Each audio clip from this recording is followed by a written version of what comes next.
I'm Riley. And I'm Roni, And this is the Plan to Eat podcast. where we have conversations about meal planning, food, and wellness to help you answer the question, what's for dinner? Hello, welcome back to the Plan to Eat podcast. We are continuing our book club breakdown. Why do I struggle? I struggled with that a couple weeks ago. We're continuing our book club breakdown of grocery shopping secrets. We hope you enjoyed the interview that we got to have with Carol Ann. She's such a sweet lady, and I loved hearing her stories and just getting to get all of her knowledge. She's so sweet. Getting to talk to her, you can just read the book and hear her speak Yeah. after getting to know her a little bit. Also, if you're reading this book with us, and if you're not, I'm going to tell you about it anyway. There's little pictures of a lady pushing a grocery cart all through the book, and it's usually little important things to note in the little thought bubble above her head, a little speech bubble, and it is exactly her, Oh, yeah. this little caricature of her, and it is awesome. Yeah. Whoever did their caricature drawing did a really good job. Yeah, it's really cute. I do read the book, and I just feel more endeared to her. Yeah. Yeah. So today we're talking about meats. We're starting the meats chapter. There's, I think, 5 of them total, right? And we're doing the first 4. But before we go into that, Riley, I have to thank you Oh, because Riley and I went to the grocery store a few weeks ago to record social media content and stuff. And in my house, okay, this is I'm telling this story in a really weird roundabout way, but in my household, we're like a ranch household. Okay. Well, I should preface that my husband is a blue cheese person, but we mostly keep ranch on hand. Yeah. Riley just made a gross face. Okay. So we went to the grocery store together for some content recording, and I bought blue cheese for my husband. And Riley was like, "Why are you buying?" okay, look, if you're a blue cheese lover, I'm sorry. I'm a blue cheese hater. I don't And personally there's literally 2 camps. There's no other Yeah. camp. There's just, So yeah, exactly. So I would say that we're like a ranch household because my husband will eat ranch on pretty much anything. He does also really like blue cheese, but he's the only one who eats it. I don't like blue cheese very much. So I bought the blue cheese, and Riley was like, "What the heck are you doing?" And then we got over into the dairy section, and she pulled out this sour cream, not cream cheese, sour cream ranch dip that's made by the brand Daisy. You can also get a Kroger brand of it if you're at a Kroger store. And so I bought that the next time I went to the grocery store, and I can't stop putting it on things. it's so It's good. This is not where I so thought this conversation was good. headed. I don't think anybody knew where this conversation was headed because I told that story really poorly, but it's really good. Okay. I'm sure there are some people who are like, Hidden Valley is the only ranch for me, but I'm not that person. I tend to make my own ranch at home anyways. I buy the package of the seasonings. Honestly, I don't buy the Hidden Valley packet. I buy the store brand packet because I actually like the store brand packet better. And then I usually mix sour cream, Greek yogurt, mayo, and milk. So we get bougie because we do all of the things. And I really like the ranch that it makes. And it's a little thicker. I like a little bit thicker ranch. Anyways, this changed the game though. The sour cream ranch that already comes pre-made because it's really close in flavor. It's really close to what I normally make at home. And I didn't have to do any of the work. And it has really good ingredients. I just want to put that out there. For being a packaged food item, it has great ingredients.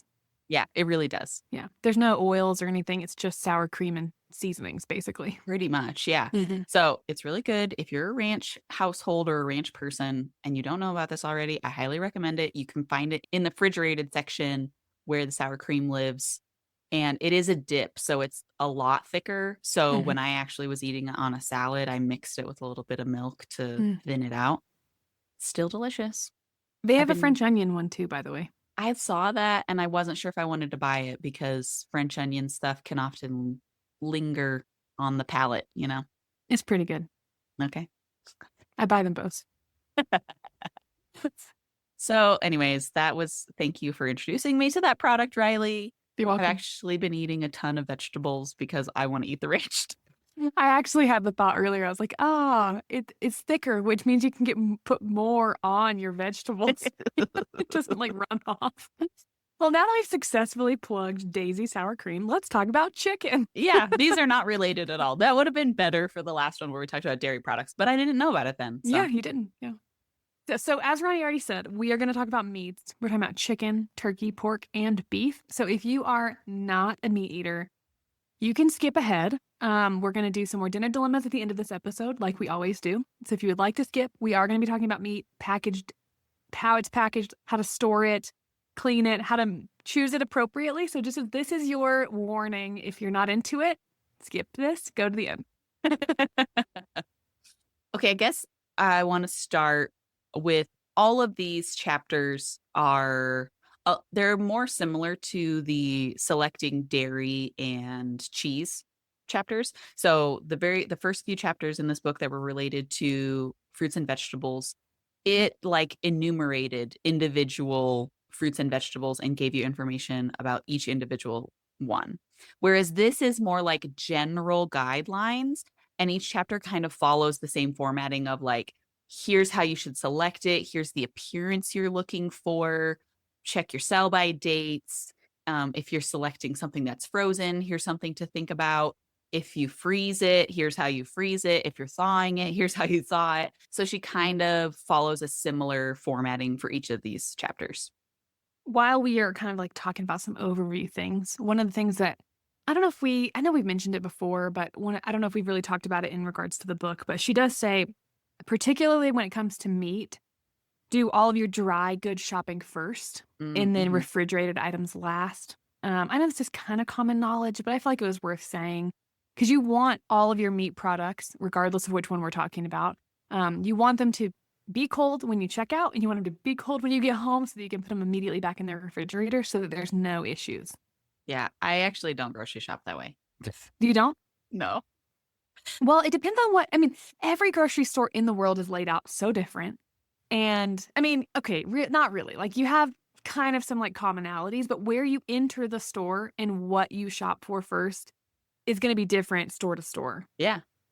Because a lot of stores you enter and you go right into the produce section, which a lot of that stuff is cold. And then you go into like the dairy products or the meat counter. So, but if you go into the other side of the store, what is it? The deli or sometimes the like pharmacy? Right. Yeah.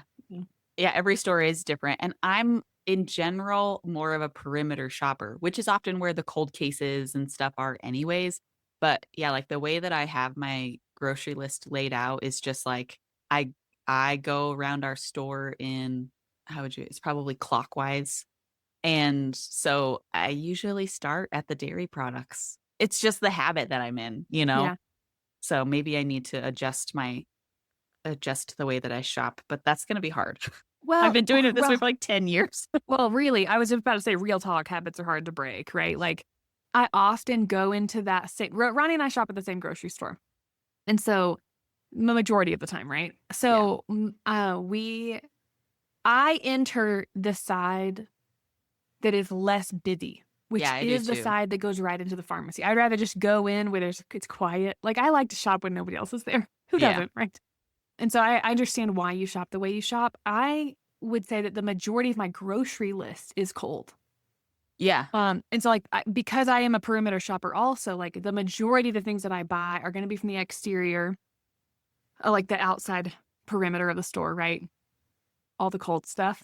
And then the fewer items that I need, like, from the dry goods section or from the baking aisle or from the seasoning section, like, it's just, like, a smaller portion of my list every week.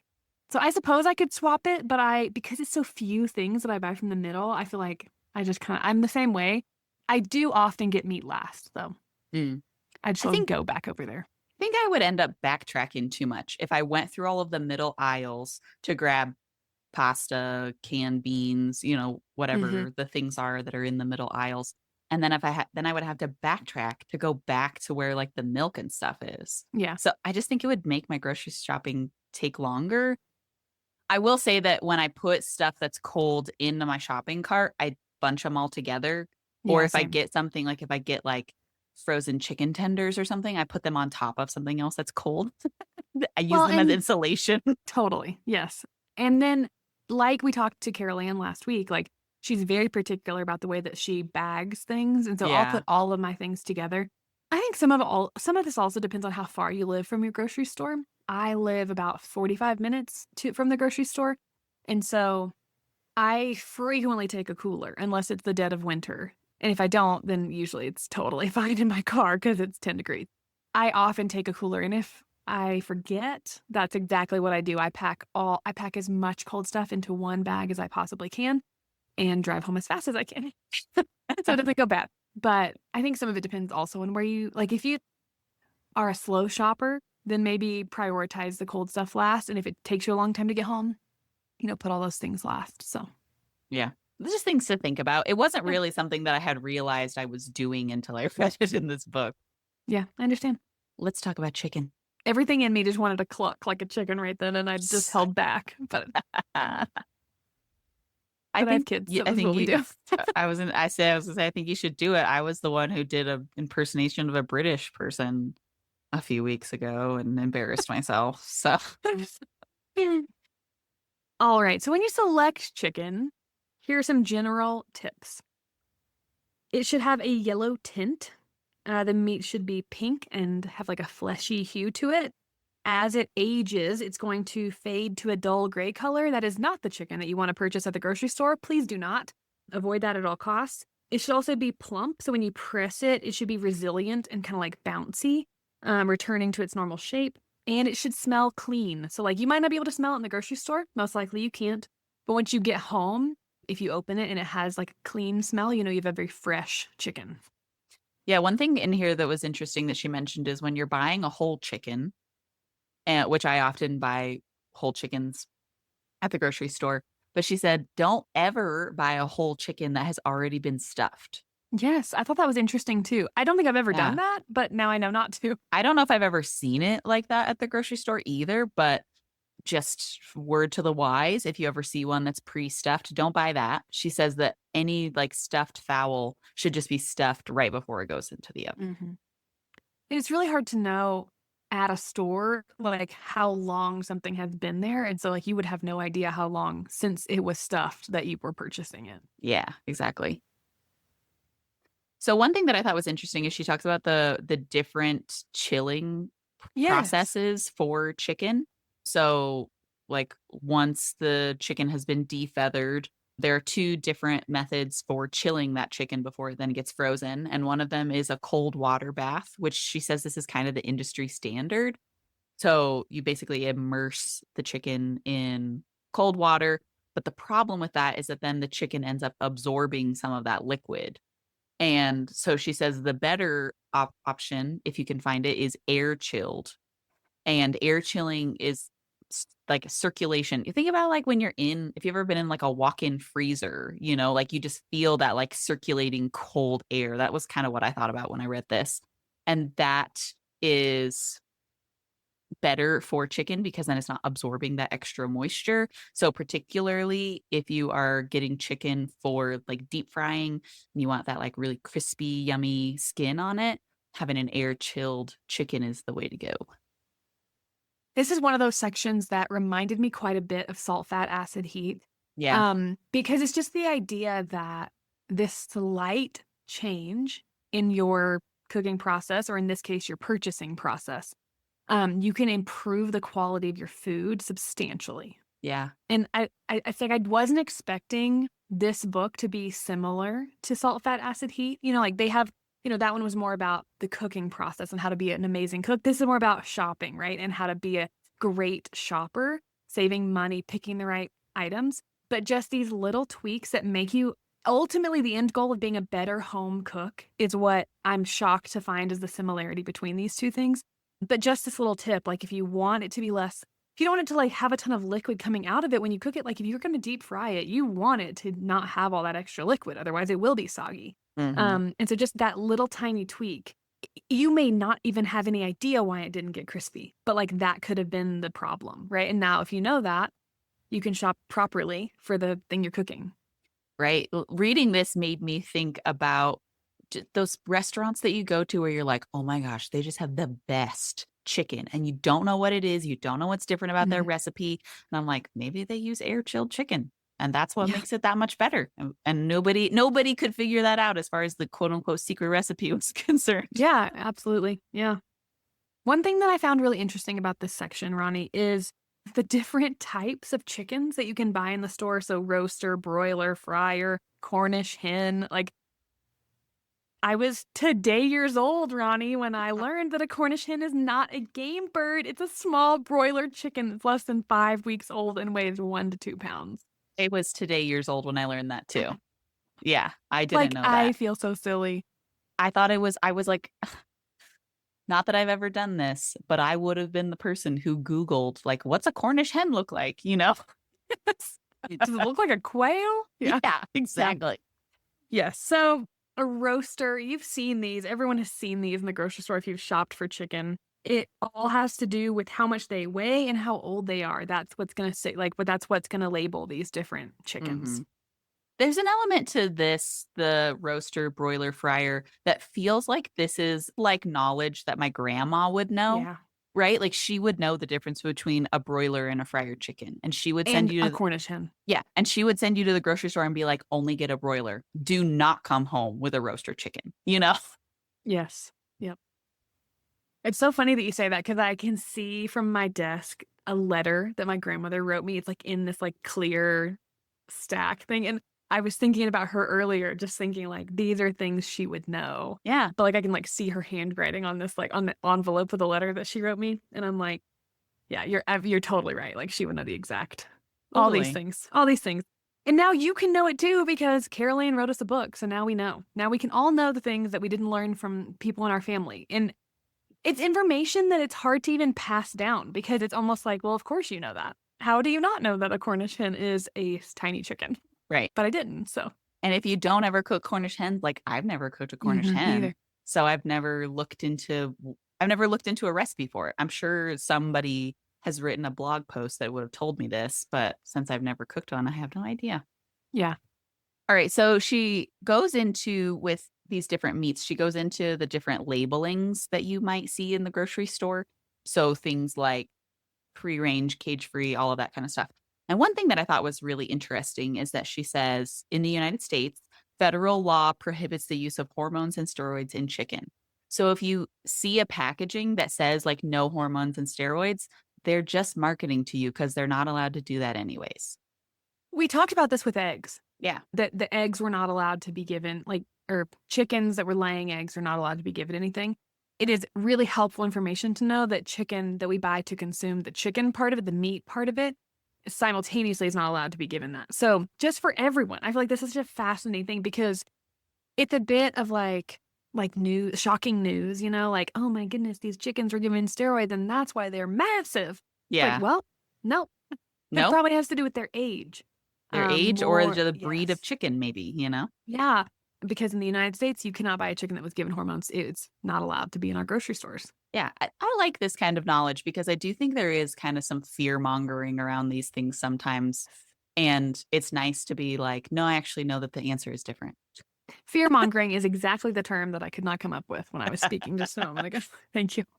So another label that she mentions here is cage free. And she says this is particularly confusing because in the United States, the majority of the chickens are raised in large open structures called houses, and they're free to roam in general. And so the exception is bird laying hens that lay eggs. Those potentially could be in cages. But in general, the chicken that we eat is not housed in cages, anyways. She makes it sound like this is like just not a common practice. And I Hmm. could see how it would just not be economical for a farmer, for a rancher to do that. They would have to feed each one individually rather than being able to feed them all at the same time. Like Hmm. way more cost effective to have them be in like a chicken house. Hmm. Absolutely. Well, I was going to also say free range is also an interesting label because so the USDA for it to have a free range label, the USDA says that the chickens need to have access to outdoors for at least part of the day. However, when the chickens have a chicken house, the farmers and ranchers usually leave the food inside the house. And she says that The chickens generally prefer to be close to their food and water. So even though they have access to the outdoors, they might not even spend any time out there. Mhm. Right. So that's it's an interesting label because I think they're oftentimes marking these products up because it has a free range label on it, but you have no guarantee that your chicken actually spent any time outside. Yeah. So you might be paying for nothing. It's a controversial topic here. Yeah. This is just one of those things where it's like the more you know, Yeah. and you're not just going with marketing, right? Like that is Yeah. you go to a restaurant and it's like cage-free omelet, free range omelet. Like, well, Yeah. you can know that that is just marketing. Yeah. The thing in here that she mentions through actually all of the meat chapters that we've read so far is really the only way to know is to source your meat locally. Mhm. And then you can actually talk to the farmer and you can know how often are your chickens outside? How often are they not outside? So if it's something that's really important to you, sourcing your meat from somebody locally or from the farmer's market where you can actually get quality Mhm. information, that's really the only way to know. Yeah, absolutely. So, if you're okay with moving on to freezing chicken, I found some really interesting things in the freezing section. Yes. So, when you are choosing, okay, so frozen chicken is going to most likely be cheaper. So, if you are looking to save money at the grocery store, you might be purchasing frozen chicken. You're going to always want to choose packages that are below the freezer line. So, if you buy it in the case, like there's a line at which everything below it is frozen, it's usually like 2 to 4 inches from the very top. You're going to want to choose it below that because it was never going to have been exposed to lower or to higher temperatures so that it gets less frozen and therefore has more risk of having either getting gross or going bad, salmonella, something along those lines. And then as soon as you get home, you're going to want to refreeze it. I would think in the like a standing up freezer case, that would probably also mean you should just choose a bag or something from the back, Sure. you know? Because if like a door got left open Yeah. accidentally, we did learn, like if you listen to our episode with Carol Ann, like there are announcements made in the grocery store where they are supposed to go check temperatures of everything. And I'm sure it is someone's job to go and make sure all the freezer doors are closed. But just on the off chance that something happened or got missed, because people are normal humans and things happen, like just pulling from the very back or from deeper in the case is going to be a better choice. Well, and haven't we all been in the grocery store where you've watched somebody open the freezer door and then stand in front of it for like a minute before they grab something out of there? Usually you're like standing behind them waiting to get in the exact same Mhm. freezer case. But so like that sort of a thing too, like it's getting exposed to the warmer temperatures even for that amount of time. So, Mhm. just Well, and pick it if you from the think, back. yeah, and like while that specific example doesn't sound so bad, multiply that by 100 people at that same door in one grocery store all day, you could potentially have an issue. Yeah, Yeah. So, defrosting chicken, there are 3 safe ways to do it: in the refrigerator, in cold water, or in the microwave. Never set it out on the kitchen counter to thaw. I'm guilty of doing this. Thanks for admitting that first. I do often put it in cold water in my sink, but sometimes I start it on the counter. I'll be honest, I didn't know I didn't know about the cold water method. I Mhm. usually just put it on the counter. I usually put it in the sink, but I don't Mhm. put it in any water. And I do that because our refrigerator, it takes so long for things to thaw in the refrigerator. Yes. And so, yeah, I usually just put it out on the counter. So I'm doing the wrong thing. I didn't know that it was like cool water that you would put it in. One thing that I want to mention here, she says whole chickens or chicken pieces with bones take 1 to 2 days or longer if you're thawing them in the refrigerator. And I just thought that this was a great place to mention prep notes in Plan to Eat. Mhm. So if you're using Plan to Eat and you have a lot of frozen items that you use for your recipes, you can add prep notes to your recipes and you can put them for 1 to 2 days ahead of time to remind you to get that stuff out of the freezer. So that way you aren't starting your recipe with a frozen whole chicken because you don't want to do that. You don't No. want to get to 5 o'clock and be like, oh, this 3 pound chicken is completely frozen and it's going to take approximately 8 hours for it to thaw. And that is the worst. It's the worst. It's It's the the worst. worst. Oh, okay. Like, there's just not a lot of things more annoying about cooking dinner than when you realize you have not thawed something out, or the thing you've been thawing is not thawed. Right. And I think for some things, it's not quite as big of a deal, like a package of ground beef. So fast. NBD, Mhm. it'll thaw really fast. You can even put it in the microwave, like she says, Mhm. in order to thaw it. But a whole chicken is not gonna thaw by that. It's still gonna be frozen by the time you should be eating dinner. Yeah, so that's super helpful. Great plug for prep notes. It's also just really helpful, like common knowledge. Like this is going to take 24 hours. Yeah. So related to freezing, she mentions a couple in each of one of these chapters, like the thing that you can use to freeze your chicken or freeze your meat. She says you could use a Ziploc bags. You could use, she keeps calling it freezer foil. And so I was like, do people freeze things in tin foil? And they do. Okay. I think she's referring to aluminum foil when she means freezer foil because I Google searched freezer foil and got zero results. Oh, That's not, interesting. I don't think that's a specific thing necessarily. So, so this article that I'm reading says that some experts say that actually freezing your food, storing frozen food in tin foil is preferred because it reduces the amount of moisture and condensation that can build up on your food, which makes sense, right? If you put something in a Ziploc bag and it's still a little warm, it's going to Mhm. naturally create some condensation. But the tin foil adds like a little more breathing room. So, tinfoil is a freezer safe material and will prevent condensation from getting to your food that causes freezer burn. So, food grade tinfoil is an excellent choice unless your food is highly acidic. So, like tomatoes, you wouldn't put your tomatoes in tinfoil. That would be really messy, anyways. But it's generally okay for meat or poultry. And if you are planning to keep it in the freezer for more than a month, it would be best to put it in foil and then also put it in a Ziploc bag. So, I'm a double bag freezer person. Like oh, if I wrap it in something, I'm going to put it in something else just to try to prevent it going bad fast. yeah. I just use a lot of like Tupperwares in the freezer instead of Mhm. wrapping things. I guess I use Ziploc bags like for berries and stuff. I Mhm. use Ziploc bags, but I don't double it. Yeah. I will use my vacuum sealer a lot for Oh, that kind of nice. That's stuff. great. Yeah. Yeah. So finally, for safe cooking of chicken, one thing that I wanted to mention, I think this is generally common knowledge if you've ever cooked a turkey before, but I just feel like we should mention it here, is that when you place your meat thermometer in your chicken, you should put it in the chicken thigh rather than in the breast. So That's super helpful information. I think so too. And that's because they cook at different temperatures because of the fat content. So Mm. And it should be cooked to whole chicken should be cooked to 180 degrees. Pieces like thighs and wings 165 and breasts 170.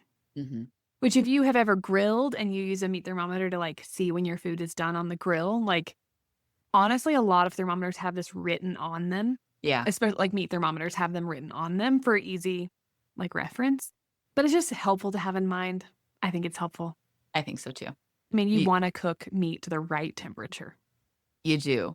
I mean, we've talked about this before because you talked Yeah. about how buying a meat thermometer has really been a game changer for your cooking because you're not overcooking it now. Yes, A and lot it's of people yes. a lot of people are like, I don't really like to eat chicken. It's dry and gross. And well, it's Mhm. probably being cooked to like 190, which is way too Mhm. much. Yeah, my mother-in-law was at my house a couple of months ago, and she said something about my chicken being just, like, so tender, and I said, it's the meat thermometer." Like, I don't do anything to make it special.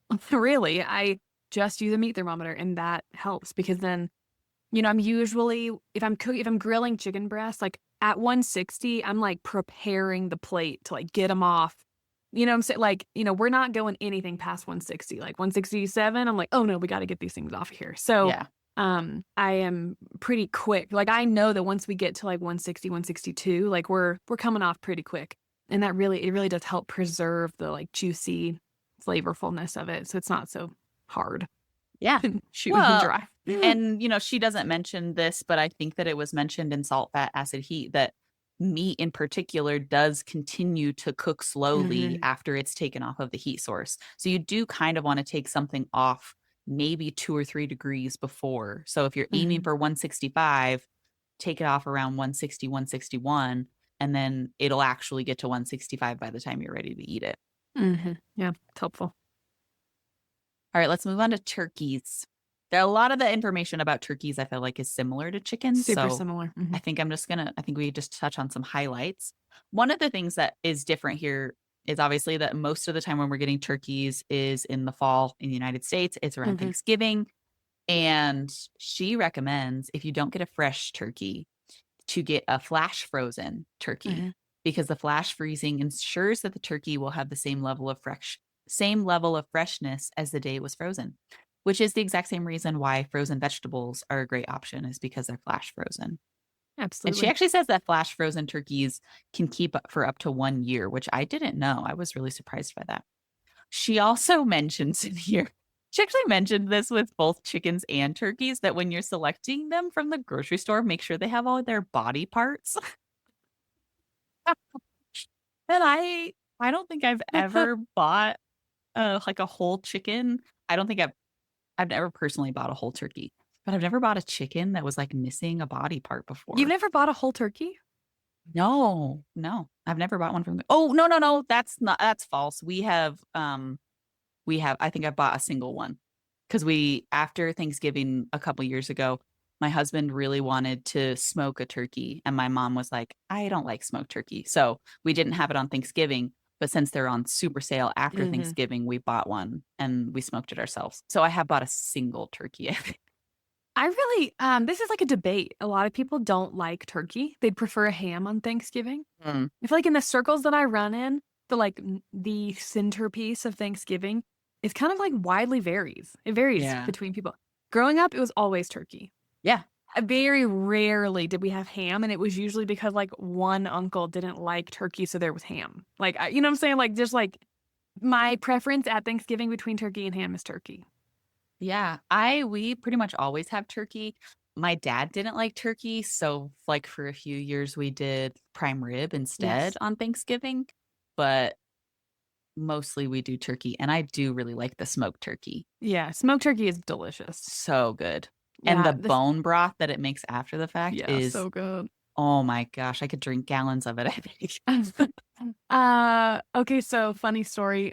The year that my family got COVID, um, my husband smoked a turkey and he couldn't taste or smell anything. Oh, no. And it was the best turkey I've ever had.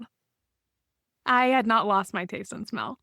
And it was so good. Like to this day, like we make this joke, like he's never made a better turkey than that year.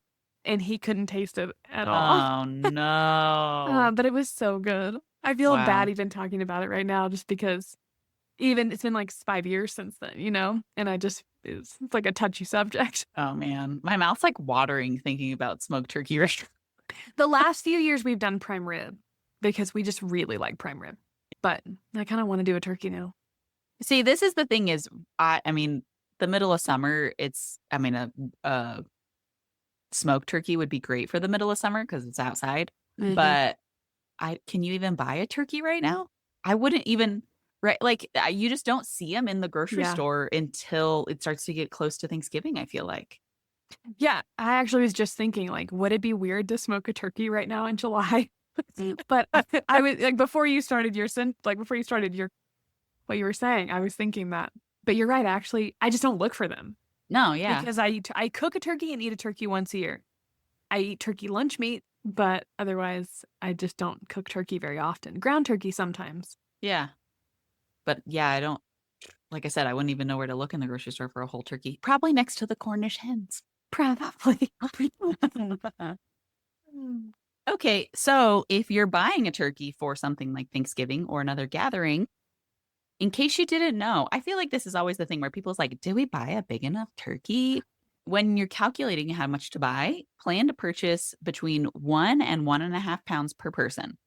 So, depending on the amount of leftovers you wanna have as well. So, if you're feeding 12 people, purchase a 12 to 16-pound bird, which is actually smaller than I was thinking for 12 people. Mhm. Yeah, that's super helpful. And so on this topic, allow 30 minutes per pound for thawing your turkey Mhm. in cold water. Like, so a 16-pound bird will take 8 hours to defrost. Like, this maths every year. And if you didn't know this already, this super is help. It's just like one of the most helpful things around Thanksgiving time. If you were the person cooking, make sure you get that out of the freezer in as many days and hours as you need so it's fully thawed. Yeah. So she talks in here, she kind of gives like a preparing your turkey. She tells you like thaw it and then, make sure you remove the giblets and all these things. But one thing is that she's like, so her thing is she's like, right before you're going to stuff it, salt the cavity, which is great. You should probably salt the cavity. However, I was like, okay, but also salt, fat, acid, heat told us to brine our turkey for 2 full days before it gets cooked. So if we're going by that standard, you might need to thaw your turkey 5 days Mhm. before Thanksgiving happens. Mhm. If you want it to be thawed and then you want to brine it in cold water for 2 days so that it's nice and salty and delicious, it's going to take a little bit of time. Yep. So don't be meal planning your Thanksgiving on Monday That's right. because Yeah. Thursday's coming. Thursday it's already too late. It's Or already get a too late. smaller Yeah. turkey. Mhm. Get Cornish Yeah. hens instead. Prime rib or corn. Should we move on? Yeah, let's go to pork. So one of the things that she talks about in here initially related to pork is that pork is one of the meats that's graded. So like Mhm. it has like a USDA grade of I think it's acceptable 1, 2, 3, or 4 or utility. And she says that all of the fresh pork in a supermarket has to be in the acceptable grading. But I just thought that was interesting because Mhm. there's not much of a grading on any of the other. Well, beef has a grading as well, but it's a little bit different. We can talk about that. So I just thought that was interesting because the chicken and turkeys. I don't feel like the quality standard is monitored quite as much as it is with Mhm. pork and beef.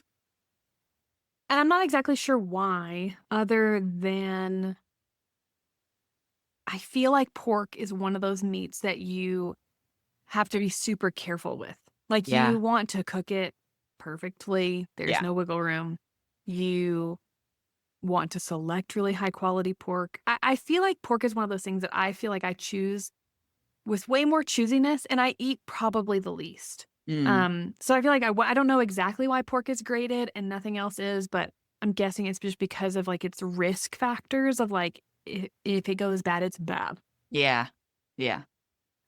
Not that you want to eat any bad meat at all, but just Trichotinosis is one of the things you can get from pork. I just like that yes. word. I don't even know what it is. Thank you for sharing that with us. Okay. One of the things I found really interesting about pork in this section is that pork is often injected with water broth, salt, and extra flavorings. I have frequently seen like marinated pork in the store, like, packaged pork loin, like in a marinade. But I didn't realize that often they were injected with other things. I typically do not buy meats that have been injected or marinated. I usually prefer to do that at my own. But if it's been injected with too much liquid, it could be difficult to sear. So this same exact idea of like buying the right product for your end goal of cooking it, the meat might seem mushy or spongy if it's been injected with something and you're not going Yeah. to get that pretty sear on it. And you might then accidentally overcook it, which again, pork is one where you can overcook it and it's really gross. And so if it's overcooked, like because you were working to get that sear you're never going to get, it ultimately comes down to the quality of the product that you purchased. Right. And when I was reading this, so she mentions that you can look at the nutritional label and see if the sodium is higher than 100 milligrams. That means that the pork has been ingested.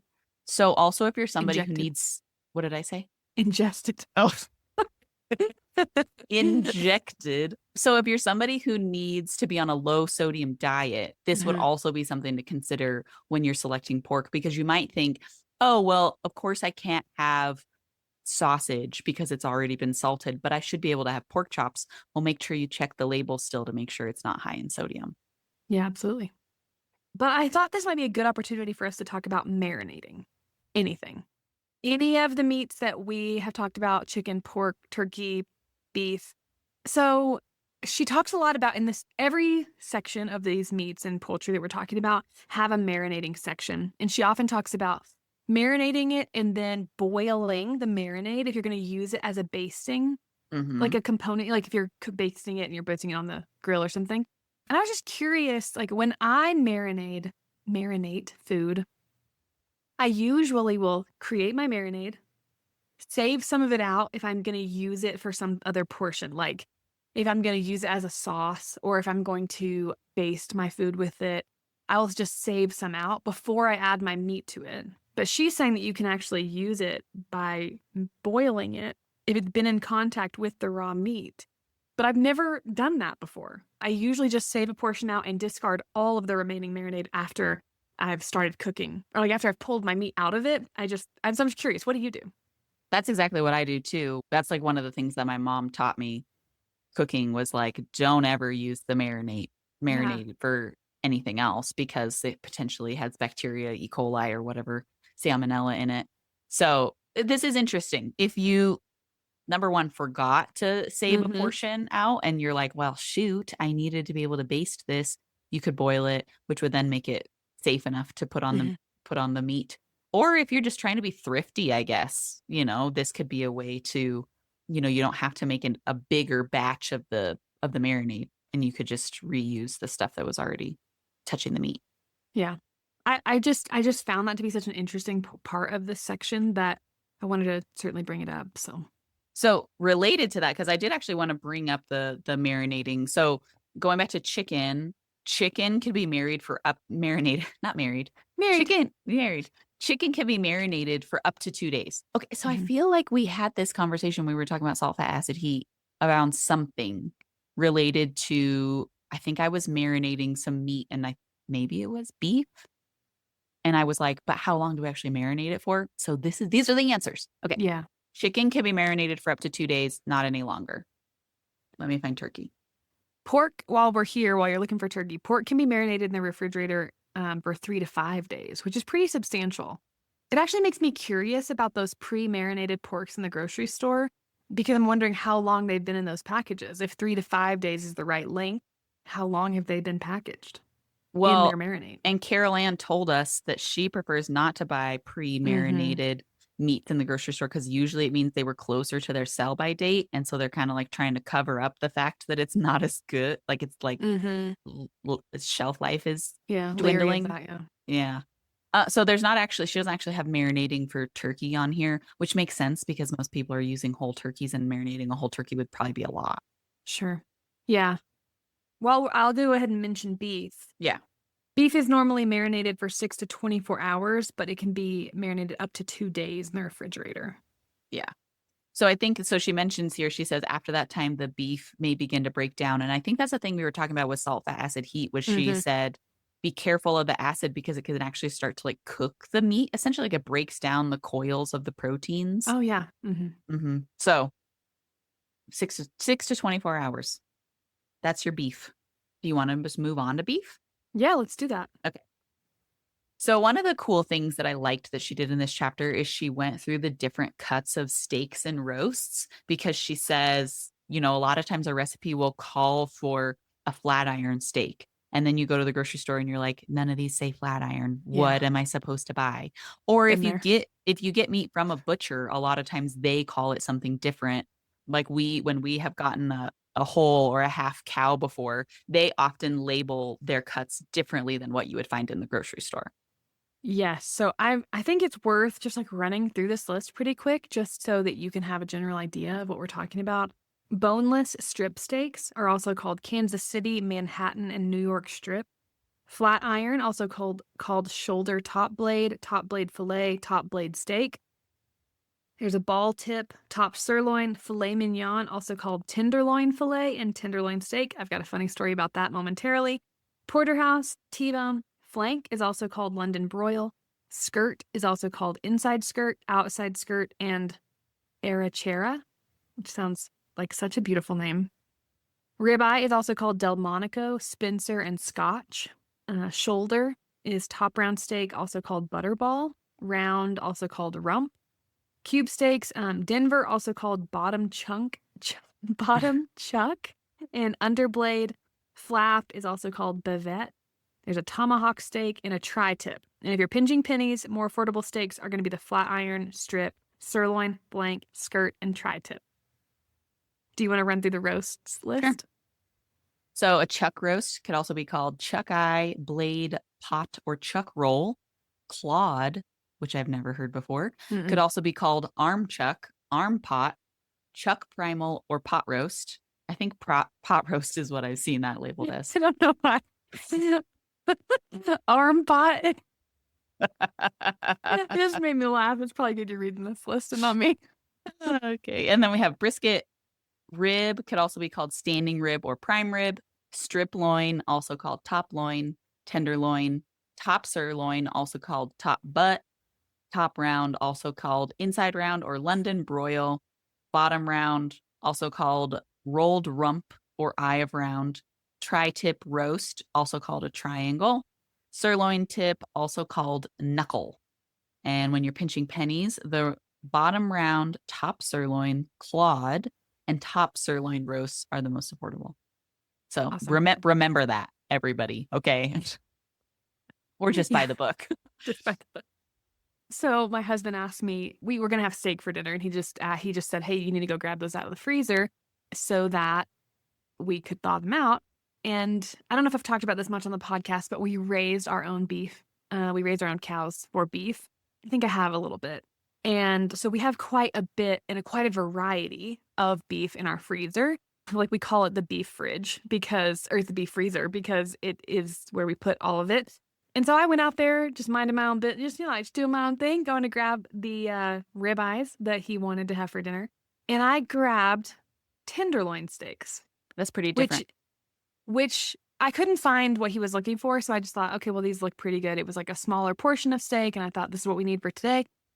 And so if you remember from the list, filet mignon is also called tenderloin filet or tenderloin steak. I did not know this. So I thaw these steaks out. I grill them. They're delightful. So tender. So delicious. Just perfect. And my husband was like, "What were these?" Because these are great. And I was like, "Oh, tenderloin steak." And he said, "You picked a random Tuesday night to have filet mignon?"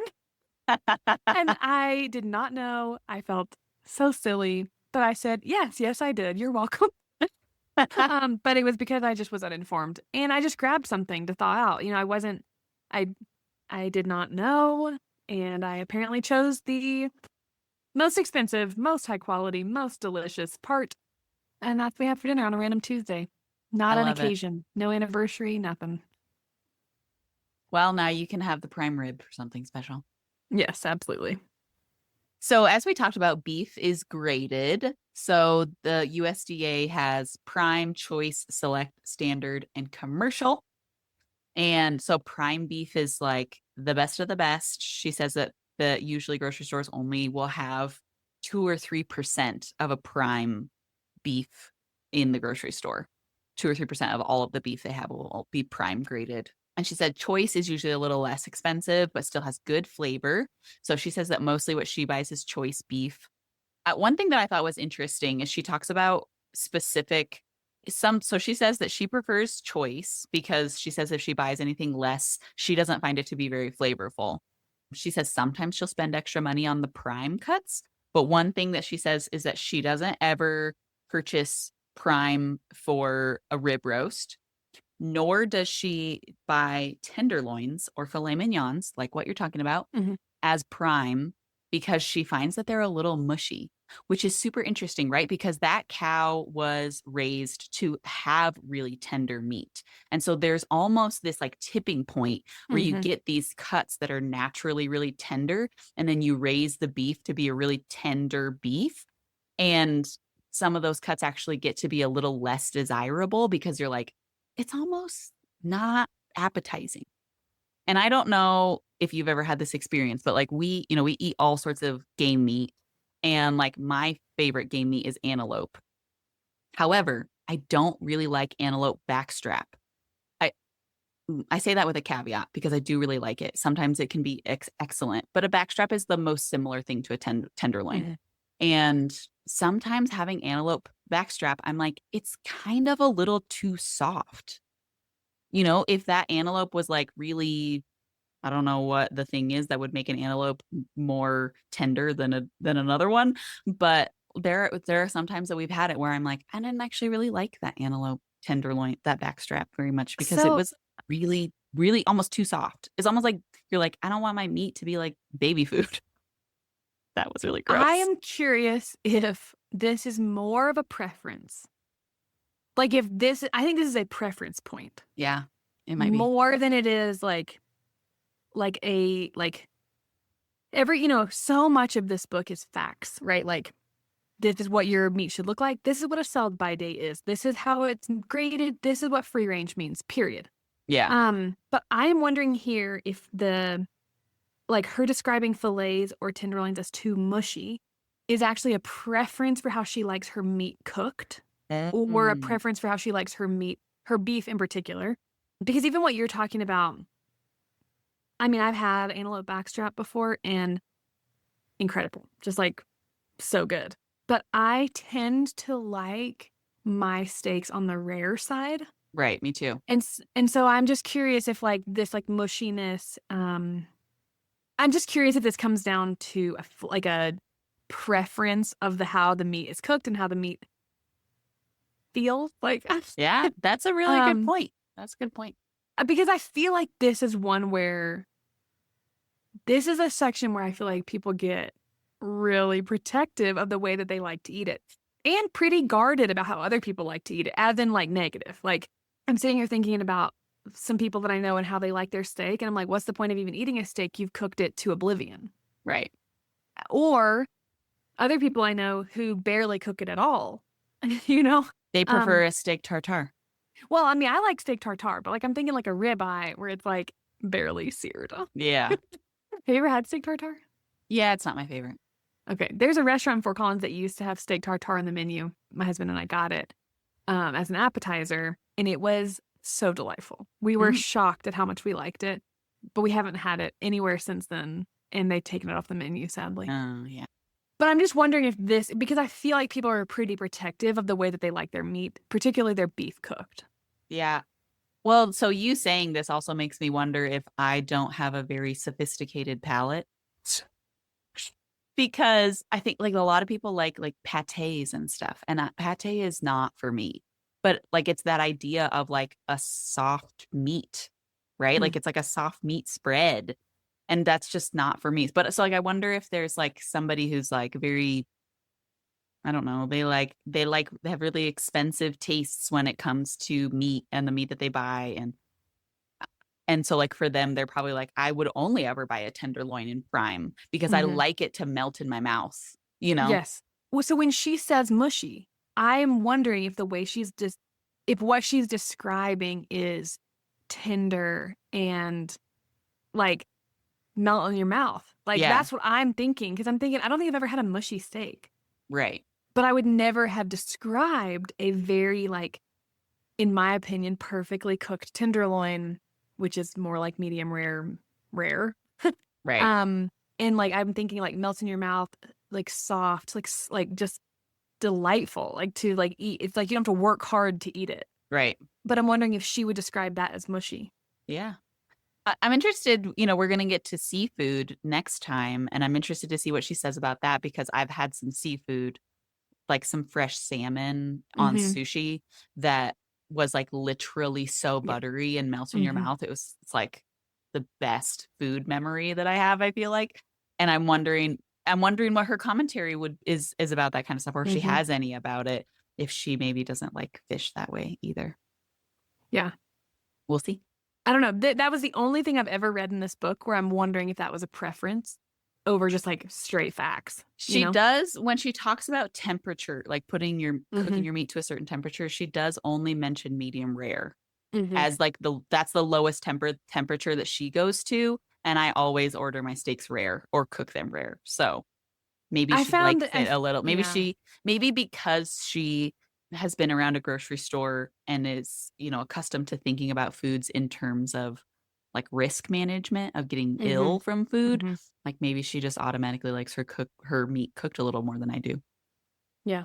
I have found that if you like a medium rare steak and you want to eat that at a restaurant, you order it rare because it is very difficult to get a medium rare steak at a restaurant. I agree. Or even a medium burger. I always order my burgers medium and they come out well done. Yeah. And it's really disappointing to pay for something like that. Should we move to some dinner dilemmas, Ronnie? Let's move on to some dinner dilemmas. All right.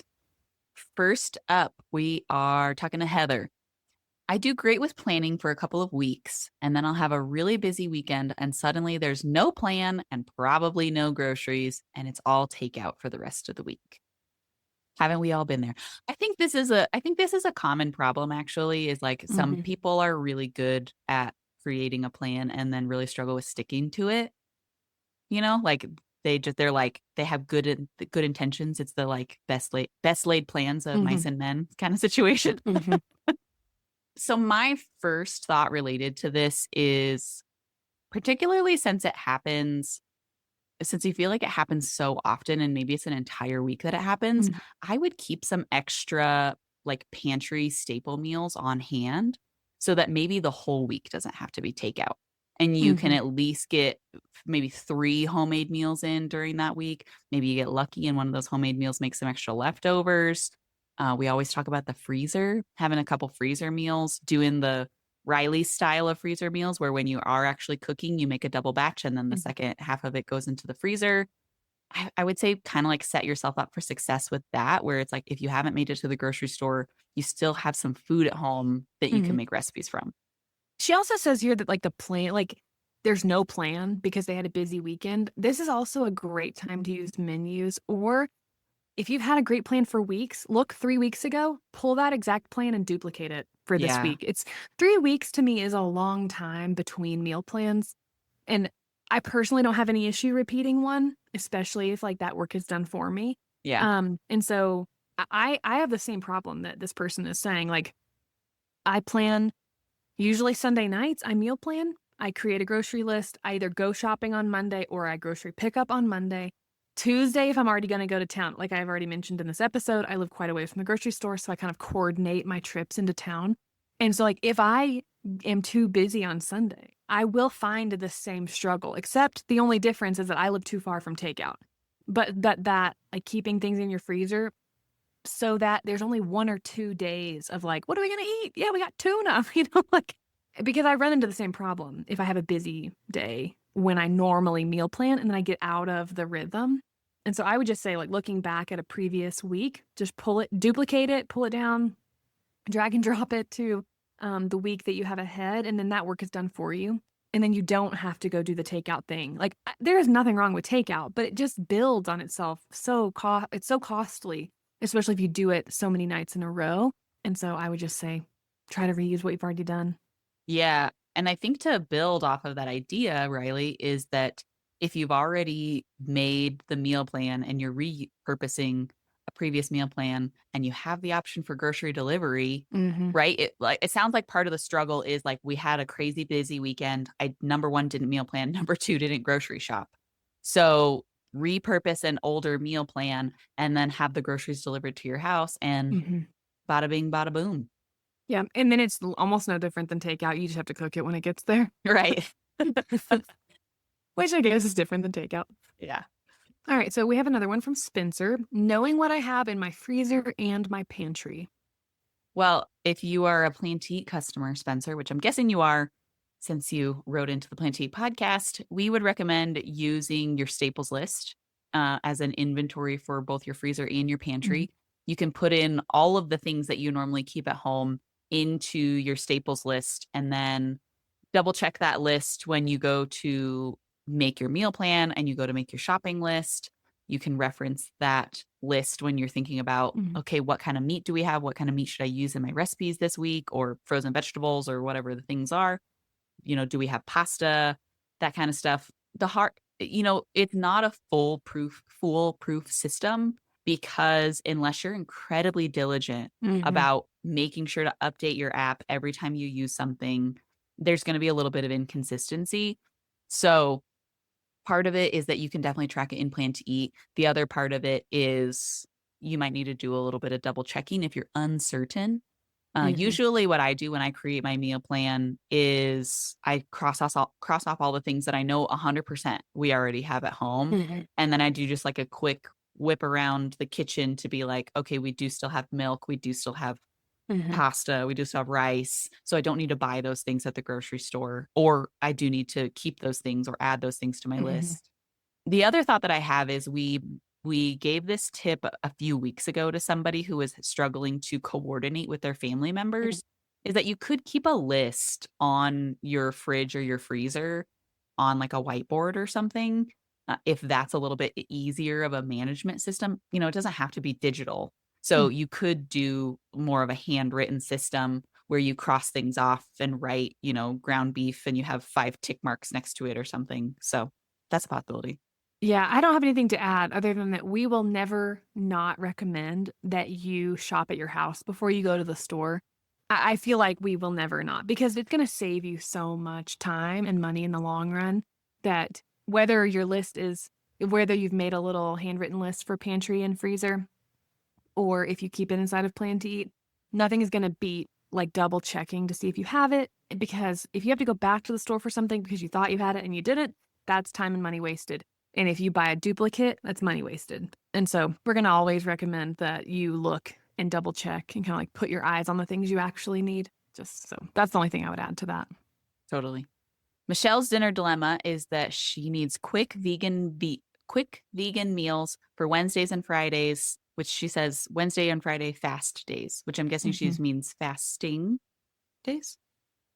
Oh, I thought she meant like quick meals. Oh, okay. My immediate thought is just meal prepping. Roast tons of roasted veggies. We talked to, I don't remember who was it that we talked to on the podcast who suggested this. That was Joy. She was like Yes, Joy Manning. one of the first people we Yes. interviewed. Yeah. Yes, I reference that podcast so often in these dinner dilemmas, but I loved her suggestion. She pan roasts tons of veggies. She creates 1 to 2 sauces and she creates wraps or salads out of those roasted veggies. So she can keep it interesting by making multiple sauces, or she can keep it interesting by doing a salad with one, a pita with another, an omelet with another, depending on if you eat eggs or not. If you're vegan, you don't eat eggs most likely, but maybe you eat an alternative. You can mix it with something else. And then you've got this like staple main of like tons of roasted vegetables or like things you could steam really easily. Hmm. And then you're mixing it up with a different sauce, but like it's there and ready for you. Meal prep, I feel like this is the way to do this. Yeah, I totally agree. Okay, one thing to mention related to that is we have done some advertising before on a YouTube channel that's called Let's Eat Plants. And she is a vegan and but the majority of her YouTube videos are vegan meal prep. So it's Mhm. basically how she preps all of her vegetables. She does like like a Costco haul, and then she shows you how she preps her vegetables for the week and how she puts them in different containers and which containers she uses that keeps them the freshest, like all of the best information. So go check out Let's Eat Plants and get a little bit of advice from her in that too. That's awesome. Michelle, I hope that you skipped the beginning part of this episode, Yeah. but that you did not skip dinner dilemmas. All right, next up we have Shelly, and she says, remembering to thaw meat out. We talked about this a little bit earlier. If you use Plan to Eat, Shelly, you can definitely create prep notes that remind you on the planner to bring stuff out of the freezer. You can also use defrost notes. So if you're using the freezer as kind of an inventory system and you've put individual items in there, when you drag them out of your freezer onto the planner, they're going to come with a defrost note. Mhm. The most amazing thing just happened is that you can now move those defrost notes around. It used to be that they only appeared on the day before Mhm. the frozen item. Now you can move it to as many days before as you want. So if you're trying to thaw something, if you're trying to thaw your whole chicken and it's going to take you 2 days to thaw your chicken, you can move that defrost note 2 days out. And I think the biggest thing for this that I would recommend is just doing a meal plan review Mhm. either at the beginning of the week, or if you're really diligent about it, you could do it every day. Just kind of try to remind yourself in the morning, like, what are we actually having for dinner tonight? And do I need to do anything right now to get ready for it? I think that that's a really important habit to develop in order to, stick with the things that are on your Mhm. meal plan. Yeah. There's multiple ways that we have seen people do this to help kind of put it in front of them every day.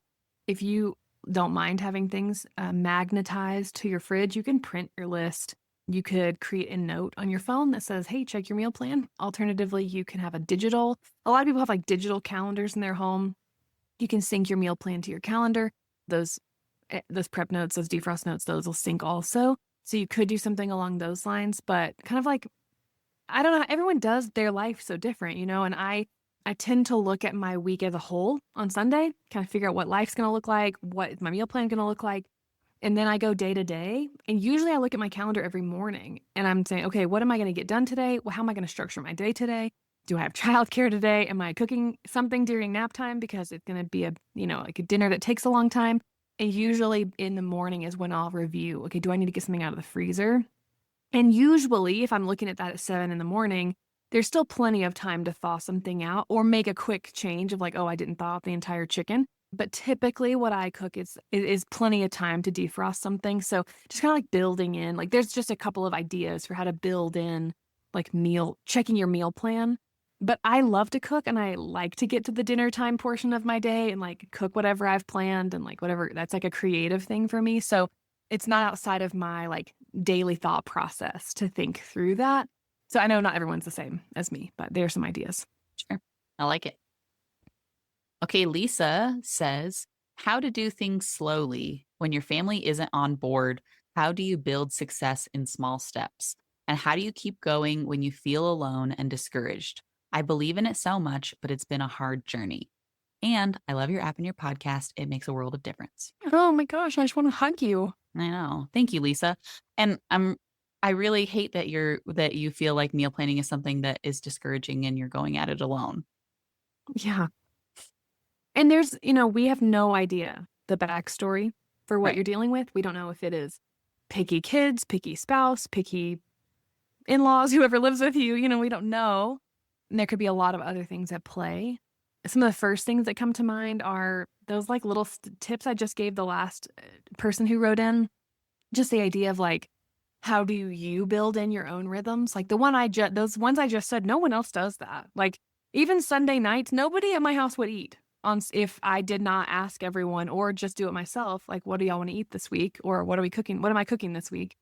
And so like those are things that I do for myself. Even the daily looking at my own calendar, I just do for me because I love a structure. I love a plan. I like to know how the beats of my day are going to look.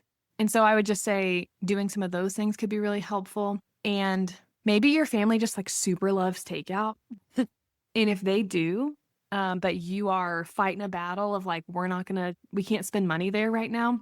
There are tons of recipe sites that have like takeout dupes. So whether it's Olive Garden soups or teriyaki chicken from Panda Express, like I don't know what your family likes, but there are so many dupe recipes out there that you could follow.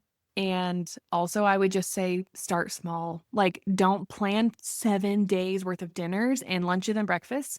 It's overkill and it's a lot and it's probably unsustainable. I don't know very many people who meal plan 7 nights of the week and successfully follow that plan because life is life and it happens and it changes and stuff comes up, right? So just starting small, plan 4 nights or three. If that's it's not what you got, and you plan 3 dinners and nothing else, and just buy some eggs for breakfast, and people can figure out their own lunches, right? Those are just some ideas. What do you have, Ronnie? Well, my thought goes to a lot less of the meal planning side of things Yeah. and more the idea of like call a family meeting and tell your family, like, this is something that's really important to me. Mhm. And here's why I believe in it. And I'm feeling alone and discouraged in this. And it's not about like making a guilt trip for your family, right? It's just Mhm. expressing your feelings to people because I think when we take the time to actually express how something makes us feel, it connects easier than just being like, nobody cares about this thing, and Mhm. being frustrated by it. Mhm. And figure out a way that satisfies you and also satisfies your family, right? Like if the idea that Riley threw out is that your family really likes takeout, okay, well, try to make a compromise with them and say, okay, I would like to cook 2 nights a week. I would like to have us all sit down at the dinner table 2 nights a week and we're going to cook dinner together or I'm going to cook dinner or however it has to happen. And because that's important to me. Mhm. And, like figure out the way that I'm going to say like not everybody's always going to be happy. And in my opinion, if you have children, they might have less of a say in the matter than you and your spouse. Right. So like if your kids are like, oh no, whatever, mom, I don't like that. Like be like, okay, well, but like this is what we're doing, actually. And every family structure is so different. So even empowering your children and saying, "Hey, I understand that you don't like this. So I want you to cook dinner. Yeah. Like, why don't you cook what you want to cook? Or you try to find the Yeah. recipe and not in like an accusatory or punishment kind of way, but in a bringing them in to what you're doing. And also, this is what we literally are going to cook and eat for the rest of our lives. Yeah. Teaching them how to do it, teaching them how to meal plan, and like kind of like giving them a job. I feel like a lot of kids like just need a job. And so kind of like empowering them to like, okay, you have Monday nights. You got this. Like, Yeah. Yeah. I'll support you however I can and I'll buy the groceries, but we're doing it. Yeah. I think that's a great idea. I mean, as we know from Katie Kimball, Mhm. when children help out in the kitchen, they're much more likely to consume the food that they helped out with. So, Absolutely. Yeah. And I just thought of this while you were talking too, just like, this person, Lisa says that she believes in it so much. Like, I don't know what you believe in, like, but I know that, like, I know the stats on family meals are powerful. Rates of depression among teenagers dropping because of family dinner.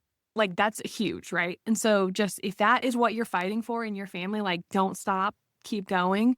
Family dinners are revolutionary. yeah. All right. I think that wraps us up for today. In 2 weeks, we're going to be finishing our book club breakdown of Grocery Shopping Secrets. And we will also be coming back for more dinner dilemmas then, too. If you have any recommendations for what our next book club book should be, let us know. You could head over to Instagram and send us a message. You could email us at podcast@planteat.com.